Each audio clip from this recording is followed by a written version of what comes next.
You drive by a D1 football stadium, you see if you can walk on the field.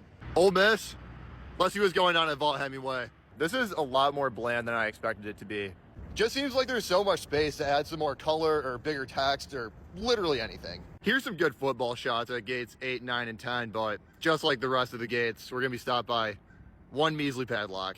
And right around that bend, it takes us down the length of the field, which also has, I think, our first entrance.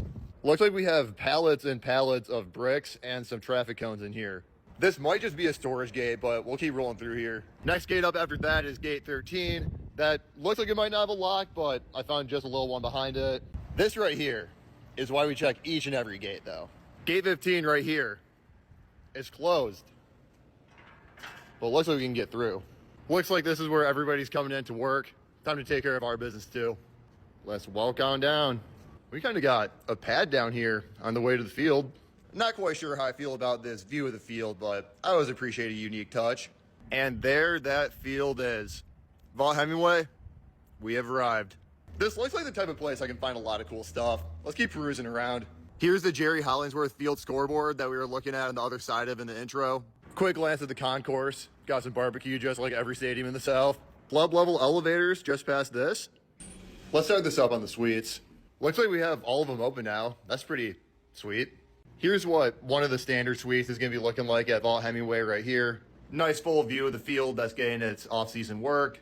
Here's a pretty neat one right here that has some Ole Miss memorabilia with it too. Press level is one floor below that I think has a pretty neat entrance. A little bit to the right of that suite and press level, we're gonna get the best view of Ole Miss's practice setup right over here. And we have even more nice seats to check out over this way. Can I make it through here? This can of Coke did. Doesn't seem like I can though. Think that means we're making our way back down to concourse level to get to the other side. We have some cool designs and fake grass over this way. This could be eventful. Yeah, this has to be where the players walk out at. It even says this is the tunnel entrance right behind me, but that door is very much locked up. This is the halftime locker room that I guess is different than the other locker room that I saw. Does this open up? Seems like it does. I very much love that every whiteboard in here just has chicken scratch plays that got left on here from the last home game of the season. Right outside of this locker room though, looks so cool. Please tell me this is open. Dude, let's go. If you're dropping cash on a ticket at Ole Miss, this has to be the spot, right? Such a nice private concession area with so much space. And if you want to go out and watch the game, oh, perfect. Let's go right behind the goalpost. I'd pay an extra $1,000 a ticket just to sit right here and be the designated ball shagger. This field's pretty torn up right now. Let's take it right out onto the 50. Love checking out the digs, Ole Miss.